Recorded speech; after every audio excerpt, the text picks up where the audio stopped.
The soundstage at that venue was fucking terrible. Oh god, no! The mixing was terrible. But I love the fact that every year Sabaton keeps trying to get musical guests. That's great, even if they don't know how to actually properly run a concert. Details, you know, yeah. Because you know, at that same event, they also had Johnny Young Bosch and his band also performing. Yeah. God, I don't think did we sit in for an actual performance from him? I don't remember if we did or not. I think we sat in for a few songs, but you were getting tired of the terrible mixing because either earlier that same day or the previous day we had already sat through the JoJo concert and its terrible audio. Yeah, I have. So I've been realizing like my ears are fucking weird. Where like if something is coming in, like if something is loud enough, it starts just coming in as like a ringing sound, like with some notes, and I'm just like, oh god, this actually fucking hurts my ears. I don't know if that's like, I feel you. I don't know if that's like advanced tinnitus. I don't know if that's like a genetic thing. I'm just like, yeah, a lot of that's why I couldn't really enjoy like oh god, what's that Christmas metal group? I forgot what the hell it's called offhand. But I went to one of those as well. I'm just like, I legitimately can't really hear anything. All I'm hearing is ringing from these fuckers. See, the thing is, so people would call this blasphemous or sacrilege, but while I understand the experience is magic, I don't actually like listening to live concerts at all, because invariably their audio equipment will always be different, settings will be off, and it's like nothing compares to the I understand fully manufactured studio recording experience. Yeah, I highly enjoy just lightly cranking some music on like headphones, but like in person stuff, you'll get like feedback, you'll get audio distortion, and it just doesn't sound great sometimes. It depends. Again, it really depends, but yeah. And it depends on the concert, but the cheering of the audience can actually be louder than the music itself. Yeah, that's rough. I don't go to a lot of concerts, but yeah. I try to go to more, but yeah. I've only ever been to a handful in my life, but it's most of them being at convention venues really fucks with any chance of it being a truly enjoyable experience. Yeah. Okay, switching gears back to the game for a moment. Sorry to move whiplash, yeah. Suddenly we have music is relevant. This is JoJo. Music is always relevant. That's fairly true. Suddenly, oh hey, who's this busty blonde woman that's taking care of Jonathan? Oh, that looks a lot like Erina. And I did. I was gonna say this for when we actually get to them after they're married, but the choker that fucking Erina is just walking around with, my mind is so fucked up. Literally, all I'm just thinking of is just her saying, "Snap my choker, Jonathan." I'm just like, God damn it. She's working her fingers to the bone to make sure that he has a healthy recovery. She must have rung that. That's how 1,000 times. And I'm just like, if her hands look like that after doing it just that much and not taking breaks, I think you probably got some disease. I'm sorry to say. Also, what kind of hospital for the rich only has one nurse? I don't think this is a fucking hospital, dude. I thought they just got like a hotel room or some shit. Really? That's what it initially seems like to me, but Speedwagon did mention something about like a nurse, so I don't know. Maybe this is actually a hospital, like for the rich. I don't know. Well, he's not rich anymore. He's broke. But also, oof, did she grow up in 7 years? Yeah, Jesus Christ, holy shit. I mean, I was never much for Erina, but hindsight being what it is, with what David Production did for her, she is pretty fucking gorgeous in the David anime. Gonna be honest about that. Now, maybe I should also address the fact that, yeah, this is the 80s, and this is definitely something that's just comically done. This is definitely an artistic choice by fucking Araki. Every character has a mullet, without fail. Yeah. Even Jonathan to a capacity. Yeah. You can even see on Erina with like the shorter bangs on the the very front and like the business in the back that's way in the back. Yeah. Other way around, business in the front, party in the back. Yep. Yeah, let's go with that. That's how it's described. I know that's how it's described. But yeah, she stays with him for like 2 weeks until he's finally able to stand up. Yep. Erina's another one of those characters that will go with you to hell and back. She's really good. This bitch will also die for you. Yep. See, this actually looks good. One of the best. Yeah, this is actual, one of those instances where the game actually game. does really good on the artwork for the character, and it's amazing. That cold attitude was a product of her desperation. Right. Stop upselling her Speedwagon. God damn it. I didn't think anything from any characters from part 1 could possibly be this high tier waifu material. Oh, that's right, because in the actual scene, he says he's about to walk in, and then because Jonathan's still unconscious, she walks up to the door and says, "I'm sorry, he's recovering. Please come back another time." There's the line. And It'll probably show up for you in a there second. it is. Yeah, there it is. I'm not mad. I'm not mad. Yeah. Oh, hello. And then the best fucking panel of this whole fucking recording. Unfortunately, Wang Chan did escape and is still. Yeah, he was just completely forgotten about. Yeah, he is definitely one of those mind slaves for Dio, even before he became a vampire. So, oopsie. Well, I guess long-standing customer. Don't want to lose him that fast. You know how it is. Service with a smile. No kidding. And here it comes. Oh boy. Okay, stop laughing, please. Let me get to my punchline. Thank you. This? Well, after the hand. Oh yeah. I get it's done for artistic purposes. Oh, yep, there it is. Oh, this really is just straight up that fucking gif mortifying. Fist of the North Star. Yeah, with Kenshiro just poking his face out of the hay barrel. The bale of hay. Yeah. Fucking great shit, man. This is actually mortifying. It's, to quote you one time, your balls recede into your body. Yep, pretty much. Oh boy. So I was going to mention earlier that also one of the artistic things that Araki does actually do for vampires in this, that's obviously not a thing beforehand. They're able to just absorb blood straight through their fingers and by just like embedding them into people like the Thing style. It's crazy, and also does some, I will say, does some funky shit later on with the Pillar Men. Wham just weaving his way through a crowd of Nazis and tying them all together, poking his finger through one of their heads and sucking them all dry. That was the best thing. I would love that so much. Also, hey, yeah, we're interweaving Jack the Ripper into this fucking story. Right, and that also goes nowhere. Yeah, you know, it's it's funny. I think Taylor was leaning over my shoulder for this point of the story stream. Sorry. Yeah, it's very likely that Jack the Ripper was just a straight-up incel who was pissed off at women for not giving him attention. Sounds about right. Yeah, it adds up. Which, on the topic of mystery murderers, apparently they found out who the Zodiac Killer was, and then there was like no story or fanfare about it at all. I think it's a very strong lead. I don't think it's actually confirmed. And it's like, you'd think that the internet, even if it turned out to be a fake later on, it's like, you'd think that the internet would have fucking exploded, that it would have been on every website and every news headline. Dude, it's kind of like why the internet didn't blow up when the CIA just straight up admitted, yeah, there's UFOs, there's aliens. Well, that story was a plant. That was to distract you from other actual stories going on in the government. When was that drop? 2019? Summer, I think?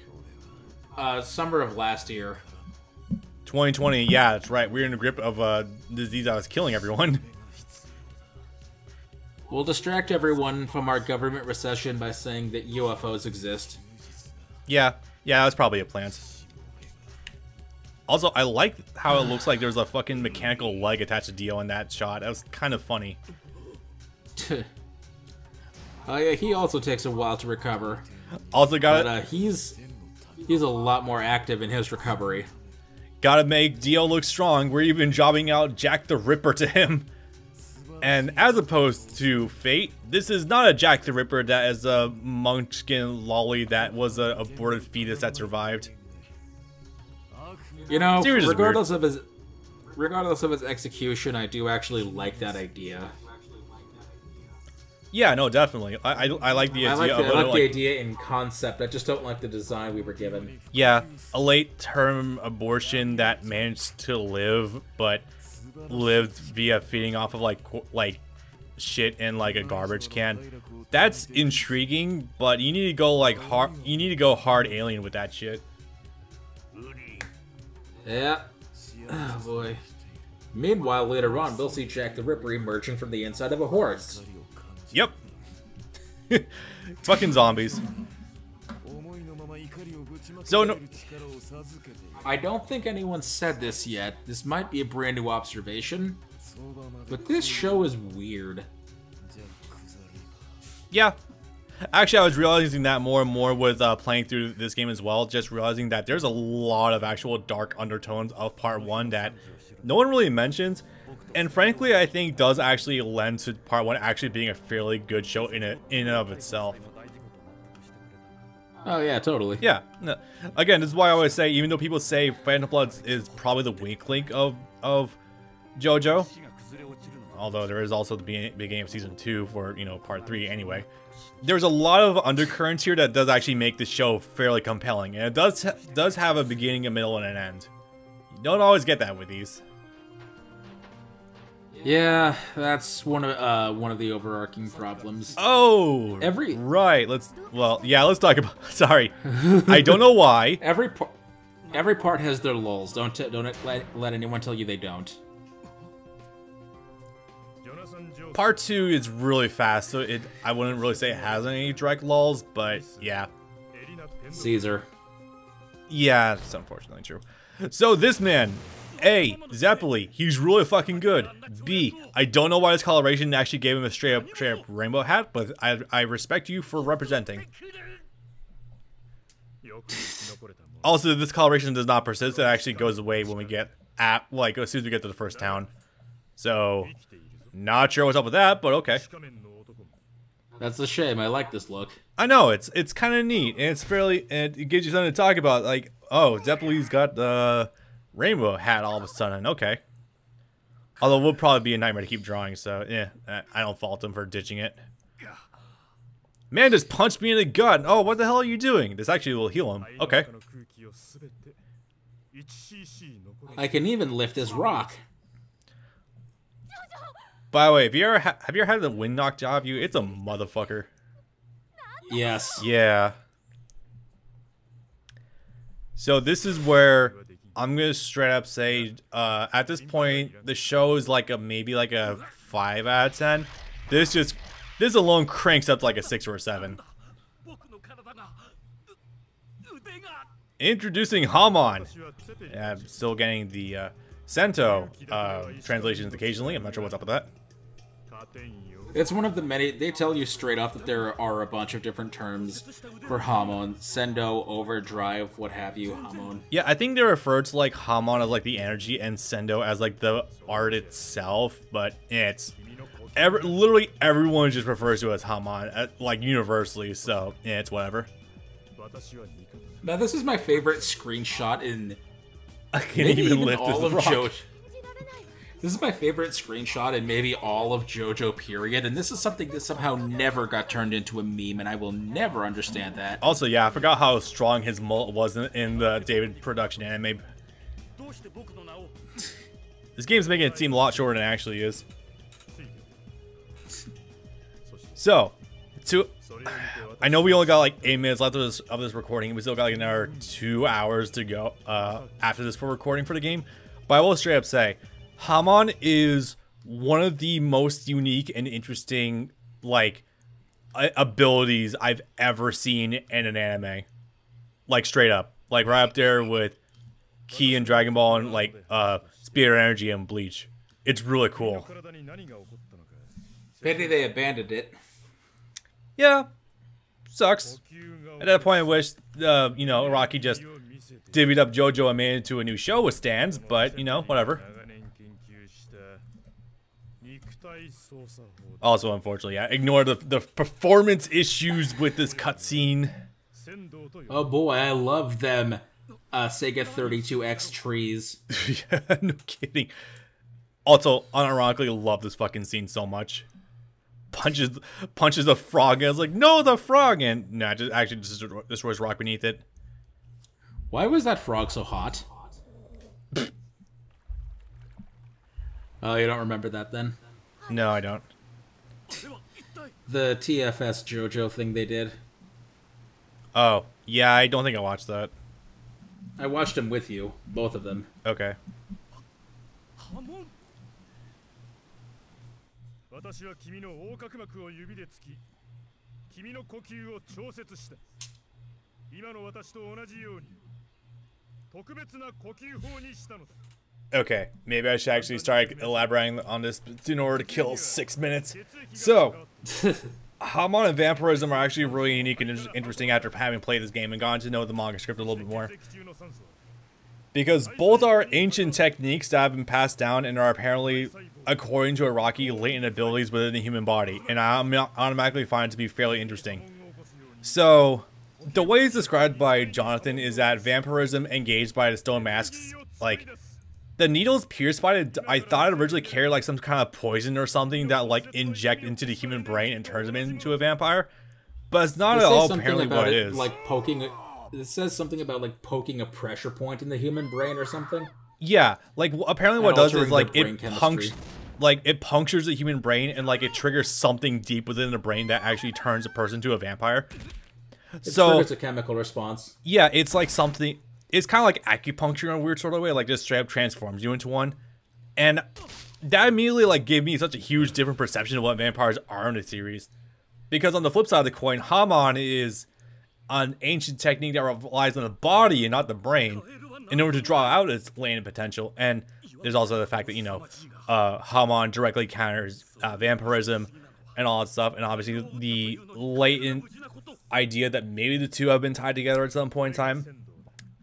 So that's immediately pretty fucking cool, and I originally thought that they were two separate abilities that just happened to overlap in sort of weird way. Nah, not a coincidence. So, holy shit, okay Araki, that actually ties the room together pretty nicely. Yeah, but that took a good bit into part 2 to find out. There's a lot of these things that if you're not paying attention, you won't even realize they're connected. Yeah, the David anime does move pretty lightning quick at times.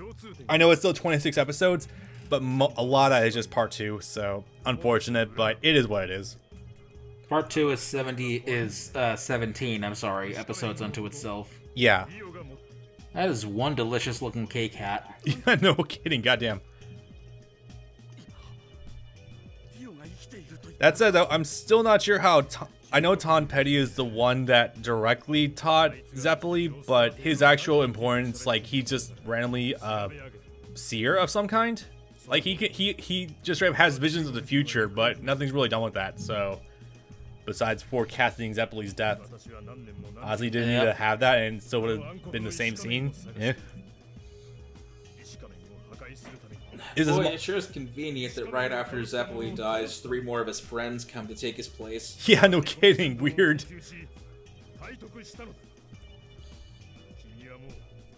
Also, genuinely, maybe it's because of Naruto with the pain pads, and maybe it's because of the fact that you fight actual Buddha at the end of Fate Extra. But I do have appreciation of Buddhism these days, and I'm pretty sure I remember hearing that Hamon is like an ancient Indian passed down ideology / practice. Tibet. Yeah. Fuck. Okay.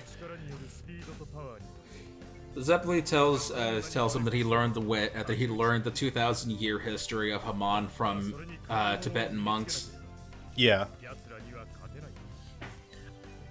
I think there's actual like practices of I think that Araki got some things for Hamon like actually directly from like yoga and stuff like that. Yeah, of course. Like the way like it just all like it all flows in. I do think that Eastern traditions like that are really well, yeah, that's not wrong. I do think Eastern traditions like that are really fucking cool at times if they're done correctly.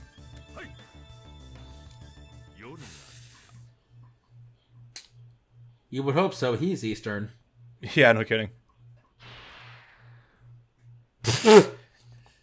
goofiest thing. Anyway, so singular week of training later, and now Jonathan is not quite on Zeppeli's level, but he's getting pretty close. So that's pretty fucking hardcore. I thought they said that they were training for like a month. I would like for it to have been a month. I'm pretty sure it was a week, but if I'm wrong, I'm wrong. I would like to be wrong there. And so yeah, no, Wang Chan did pursue him. Now here's the funny thing. I fucking obliterate this mission, dude. I can see that with the timer remaining. Yup, it's fucking great. Okay, also, this is literally a blink and you'll miss it fucking slide coming up, but it's the whole thing about how to use actual Hamon in practice. Oh, and I already changed the hat. Yeah, that was the thing you missed during the stream. You looked away, it popped up, and it was gone by the time. Oh no, God forbid Bob looks at the chat and misses this 2-second fucking picture. There it is. I'm not blaming you. I'm blaming the game that they only kept it there for like and it's 2 gone. seconds. And you'll never see it again. Fuck me. I'm blaming the game that they only kept that up there for a few seconds, and then you never see it again, even in the pause menu. So here's the thing. I actually made sure to go back and actually look at that fucking picture in post. And I actually do utilize a lot of things in there in the next recording. Like, there's posing you can do that actually buffs your stats, and I make sure to utilize that next time. And it absolutely lets me maul the game as Jonathan. I'm going to say it. Jonathan, with all his techniques together, is actually kind of fun. It's wild. I know. And again, I mean, I can believe that for a character that's fully... I know, right? You See? were not kidding. Dead. I would sort of expect that for a character that's fully powered up to actually be fun, even if the game is bad. A reminder that if anyone wants to play this game, CD Romance's link is in the very first video in the description. It's very easy to run. No one will see money from this. It's totally cool. You can just go ahead and play it. Anyway, see you guys next time for the latter half of part 1, and we get vampires and chimeras and a lot more muscly men. Just what the doctor ordered. Get ready for way more music. Woo! Music references. Bye.